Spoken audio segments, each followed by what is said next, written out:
ሩቴ እኮ ከዚህ በፊትም ቤተሰቦቿ ጋር በነበረች ሰዓትም እኮ ምንም ሰላም አላገኘችም ማለት ሁሌ ረብሻ ነው፣ ሁሌ ዋይታ ነው፣ ሁሌ ጥል ነው፣ ሁሌ ጸብ ነው። ስለዚህ እች ልጅ ታዲያ የትኛው ነው ምርጫ የሚሆነው? ስለዚህ ራሷ ቤት ሆና ነገሮችን መጋፈጥ፣ ነገሮችን በሚመጡበት መንገድ መመለስ ነው። ታውቃላችሁ እንግዲህ ከዚህ በፊት ከተፈጠሩት ነገሮች አሁን ላይ የሚፈጠሩት ነገር እንደማይበልጥም እንደምትወጣውም እንደምትችለውም ራሷ ተናግራለች። ግን ደግሞ ትናንት የተፈጠረውን ነገር አብዛኞቻችን አስከፍቶናል፣ አናዶናል። መሆን ያልነበረበት ነገር ነው የሆነው። ማንኛውም እናት በልጇ ቀልድ አታውቅም። ልጇ በቃ በጣም ደካማ ጎኗ ነው። ውዶቼ እንዴት ናችሁ? እኔ ያለው እግዚአብሔር ይመስገን። በያላችሁ በሰላምና ጤና ፍቅርና ብቻ ይመኝላችኋለሁ። ለቻናል አዲስ ከሆናችሁ ሰብስክራይብ እንዲሁም ቪዲዮ ላይክ በማድረግ እንጀምራለን። የኔ ውድ እንቁቶች ማለት ነው። እንግዲህ ትላንት ላይ በተፈጠረው ነገር ሁላችሁ ማጽናችኋል። ኮሜንት ላይ ማሰባችሁን የሰጣችሁ እያየው ነበረ። ይሄ ደግሞ ስለምትወዷት ለእሷ ያላችሁ ፍቅር ያላችሁን አክብሮ ነው የገለጻችሁት። አያችሁ አይደለ? በሰዎች ዘንድ እንኳን ምን ያህል ተወዳጅ ልጅ እንደሆነች ለምን እንደሆነ ታውቃላችሁ? ሩቲን እኛ ስንወዳት እኛ ስናቃት በትክክለኛ በማንነቷ ይሄ አለ አይደለ ኢትዮጵያዊ በሆነ ማንነቷ ነው የምናቃት። ይሄ ወይ በጥቅም የመጣች ልጅ አይደለችም፣ ወይ የሆነ ነገርን አይታ የመጣች ልጅ አይደለችም። ሁላችሁም ታውቃላችሁ አብርሃም የነበረበት የበፊት ሁኔታውና አሁን ላይ ያለበት ሁኔታ መቼም ለእናንተ አነጻጽሩ ብዬ አልጠይቃችሁም። ሩታ እኮ ስታውቀው ምን አይነት ልጅ እንደነበረ ሁላችንም እናውቀዋለን። በእርግጥ ሁላችንም የኋላ ታሪክ አለን። ሁላችንም የትናንትና ፎቶዎችን ብናየውና ዛሬ ያለንበትን ብናይ የተለያየ ነው። ግን ደግሞ አንዳንዴ መሰረታችን መርሳት የለብንም።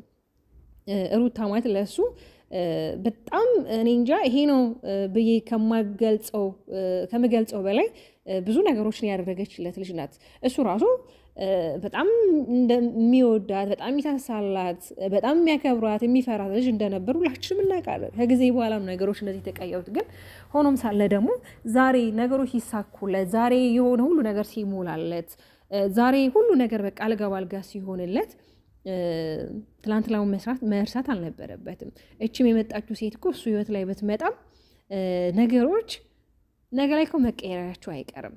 ግን ምን ልላችሁ የፈለግኩትኝ አብዛኛዎቹ ምናልባት ቤተሰቦቿ ቤት ብትሄድ እኮ የተሻለ ሊሆን ይችላል። ቤተሰቦቿ ጋር ቢሆን አንደኛ ብቻዋን አትሆን፣ የብቸኝነት ስሜት አይሰማትም። ቢከፋትም እስቲል የሆነ ነገር እንኳን ብትሆን እናትና አባቷ አሉ፣ እህቶቿ ወንድሞቿ አሉ እና እቤት ይሻላል እያላችሁ ሀሳብ የሰጣችሁ ነበረ። ያ ነገር እኮ ከዚህ በፊትም እኮ ቤተሰቦቿ ቤት ሆና እያየነው ነው። እስቲል ሄርሜላ እንኳን ቤተሰቦቿ ቤት ሄዳ ሩታን እንግዲህ የተናገረቻት ጀግና ናት። ስለዚህ እቺ ልጅ ምንድነው ማድረግ ያለባት? ስለዚህ የመጣውን ነገር መጋፈጥ ያለባት እቤቷ ሆና ነው። ብዙዎቻችሁ ደግሞ ይሄ ነገር ድራማ ነው፣ በቃ ድራማ ነው፣ ሩታ ድራማው እንድትተውን እየተደረገ ነው። ግን በዚህ ያህል ድራማ ነው ብላችሁ ታስባላችሁ? እውነት አንድ ህሊና ያለው ሰው በልጁ እንዴት ድራማ ይሰራል ብላችሁ ታስባላችሁ? በቃ አንዳንዴ አይደለም እናንተ ይቀርና የራሱ በጣም ግራ እየገባኝ ያለው ነገር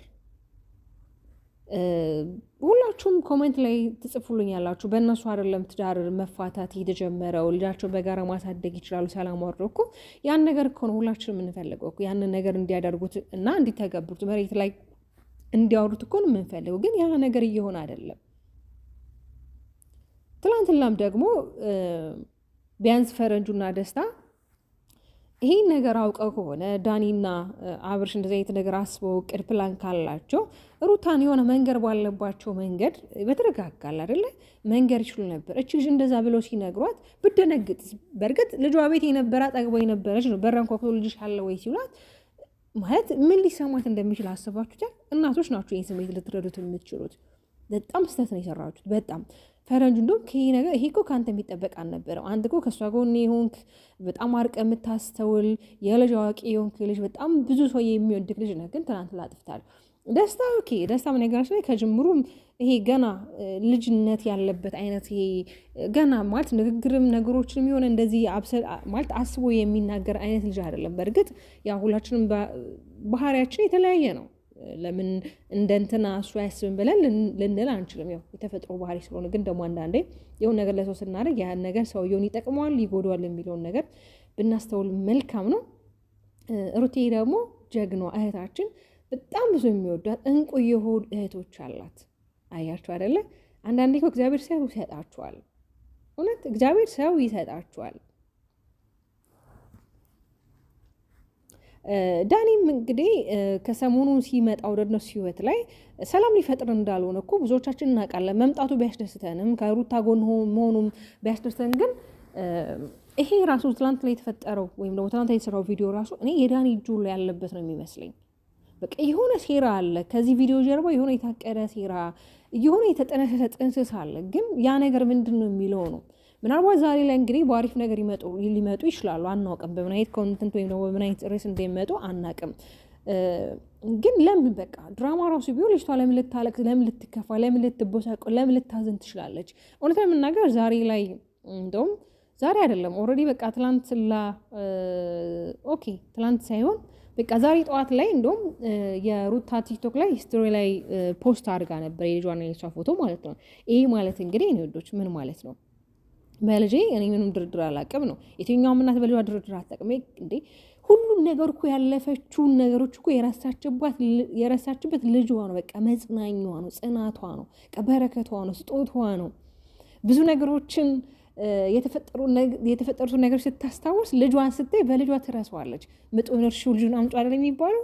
ያው ብዙ ጊዜ ታውቃላችሁ እናቶች ምጥ ሰዓት ላይ በጣም ብዙ ነገር ነው የሚሉት። በቃ የማይናገሩት የማይሳደቡት የማይሉት ነገር የለምና ልክ ልጁ ሲወለድ በቃ ሁሉ ነገር ይረሳል እና ልጁን አምጪ ምጡን እርሺው ይባላል። እና ሩታም እንግዲህ ብዙ ያሳለፈቻቸው ነገሮች በልጇ የረሳችበት ጊዜ ነው እና አሁን ላይ ቢያንስ በቃ ለራሷ የጥሞና ጊዜ ስጧት። በቃ ከራሷ ጋር ትሆኑ፣ አትታገሏት፣ በግድ ፑሽ አታርጓት እባካችሁ። እንደ ስለ ሴት ልጅ አምላክ እውነት ይሄኛው ሴት ልጅ እኔ ስትጎዳ ማየትም ሆነ መስማትም አልፈልግም። አብዛኞቻችሁ ደግሞ የምትስቁ የምታላግጡ አላችሁ። በነገራችን ላይ ማለት ለምን እንደምትስቁ እንደምታላግጡ አላውቅም። ማለት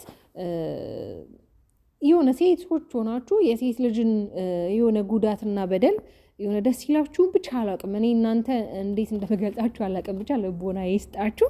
ለማንኛውም የኔ ውዶች፣ የኔ እንቁ ቤተሰቦች፣ የሩታዬ እህቶች ማለት ነው ቪዲዮ ላይክ አድርጉ፣ ሰብስክራይብ አድርጉ። እስኪ 4000 እስኪ ሰብስክራይብ እንሙላ ዛሬ ማለት ነው። እና አብርሽም እንግዲህ የዘራው ማጨዱ አይቀርም። አብርሽ እንግዲህ የዛኛው ሰፈር ላይ እንደፈለገሽ ከሉሌ እያለ ነው።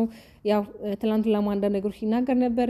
የምትወዱኝ እወዳችኋለሁ፣ የምትጠሉኝ ግን በየቀኑ ነው የምመጣው። አሁንማ በየቀኑ ዴሊ ነው የራሴን የሶሻል ላይፌን ፖስቶ ማድረግላችሁ። በቃ መስማዬ ጥጥ ነው፣ አልሰማም፣ የራሳችሁ ጉዳይ ሲል ነበር። ግን ደግሞ ለኦዲየንስ ክብር ሊኖራችሁ ይገባል። ማለት ይሄ ኦዲየንስ እኮ ነው፣ ይሄ እኮ የሚመለከታችሁ ኦዲየንስ እኮ ነው ብርን የሚሰጣችሁ አይደል እንዴ?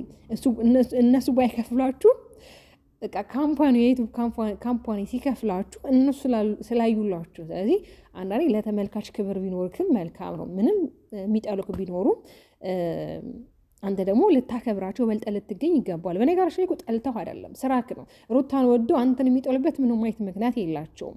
ብታቅ ኖሮ ማለት ነው አብራችሁ እንድትሆኑ፣ ሰላም እንድትፈጥሩ፣ አንተ እንድትስተካከል፣ ወደ ራስክን በቃ እንድታዳምጠው፣ ለራሴ ጥሞና ጊዜ ሰጥተህ ራስክን የሆነ እንዴት ነው ቆም ብለህ እንድታይ ነው እንጂ ጥላቻ ኖሮባቸው አይደለም ማንኛቸውም የሩቴቶች ማለት ነው። ግን ደግሞ ለአንተ ልቦና ይስጥ፣ የዘራከውን ነው የምታጭደው። ነገ ላይ ደግሞ ሩታን አልቅሰ መለመንህ አይቀርም አንድ ቀን ዋንዴ ማለት ነው። እሱም ቅርብ ጊዜ ማለት ነው። የኔ ወዶች ስለምትከታተሉኝ ስለምታበረታቱ በጣም አድርጌ ነው የማመሰግነው። ወዳችኋለሁ። ባይ ባይ።